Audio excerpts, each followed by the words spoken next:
Hello guys, welcome back to my channel. বিজয় পূজার সাতকাহনের নতুন একটি ভিডিওতে সকলকে স্বাগত জানাই। চলে এসেছি আরও একটা রেসিপি ভিডিও নিয়ে। আজকে আপনাদের সাথে দেখাবো কচুরলতির পাতুরি, কিন্তু সেটা কড়াইতে। তো দেখুন, তার জন্য আমি লতি কেটে নিয়েছি নুন, হলুদ, লঙ্কা গুঁড়ো, জিরে, সর্ষে, কাঁচা লঙ্কা একসাথে করে বেটে নিয়েছি পেঁয়াজ কুচি, ধনেপাতা কুচি, আর নিয়েছি চিংড়ি মাছ। তো আমি একটা বাটির মধ্যে লতিটা দিয়ে নিয়েছি।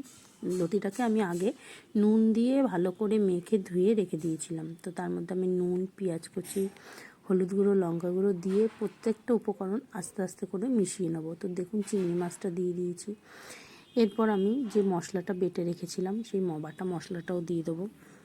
এইভাবে আমি প্রত্যেকটা উপকরণ একসাথে করে মেখে নেব। কচুরলতি আপনারা অনেকভাবেই খেয়েছেন। এই কচুরলতির রেসিপিটা একবার ট্রাই করে দেখবেন, অবশ্যই ভালো লাগবে। গরম গরম ভাতের সাথে তো খুবই ভালো লাগে। আর আমি এই লতিটা খেতে খুব পছন্দ করি। আর আমি এটা বলতে গেলে আমার শাশুড়ি মার হাতের শেখা রান্না, তো উনি আমাকে শিখিয়েছিলেন। তো দেখুন, আমি প্রত্যেকটা উপকরণ ভালো করে মেখে নিচ্ছি এবং এর মধ্যে দিয়ে দেবো একটু বেশি পরিমাণে সর্ষের তেল। তো আমি যেহেতু কড়াইতে কোনো রকম তেল ব্যবহার করব না, তো আমি সেই জন্য ভালো করে এটাকে প্রত্যেকটা জিনিস সুন্দর করে মেখে নেব। তো দেখুন, মাখা হয়ে গেছে আর রঙটাও কতটা ভালো লাগছে। আর আমি একটা কড়াই নিয়ে নিয়েছি, তার মধ্যে আমি লতিটাকে সুন্দর করে সাজিয়ে আর দিয়ে নেব। এতে কোনো রকম তেল আগে থেকে দিতে হবে না, একদম শুকনো কড়াইয়ের মধ্যেই আমি এটা দিয়ে নেব। তো এতদূর অবধি যারা আমার ভিডিওটা দেখলেন তারা অবশ্যই একটা লাইক করে দেবেন। যারা চ্যানেলে প্রথমবার আছেন চ্যানেলটিকে সাবস্ক্রাইব করে পাশে থাকবেন। আপনাদের সাহায্য না হলে আমার চ্যানেলটা এগিয়ে নিয়ে যাওয়া খুবই মুশকিল হবে। তো আপনাদের আশীর্বাদে আমার চ্যানেলটা এখন অবধি 900 সাবস্ক্রাইবারে এসে দাঁড়িয়েছে। তো আশা করছি খুব শীঘ্রই আমি 1K সাবস্ক্রাইবার কমপ্লিট করতে পারবো।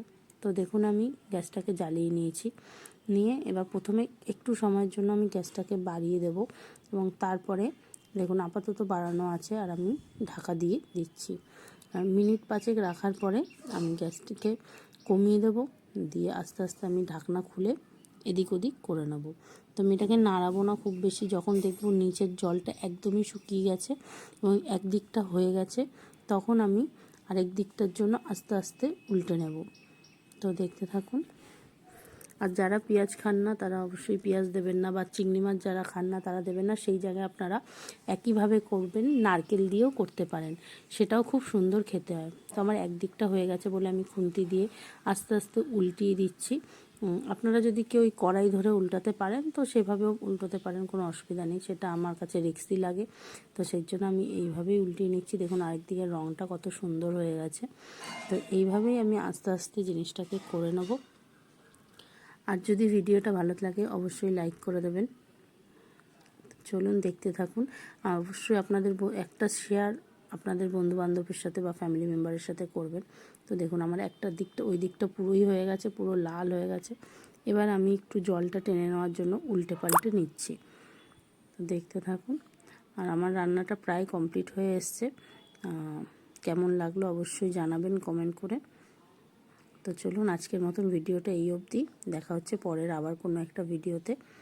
তো আমার লতিটাও সেদ্ধ হয়ে গেছে, বাকিটা আপনারা দেখতে থাকুন। দেখা হচ্ছে আবার পরের কোনো ভিডিওতে। নমস্কার, ভালো থাকবেন, সুস্থ থাকবেন, সাবধানে থাকবেন।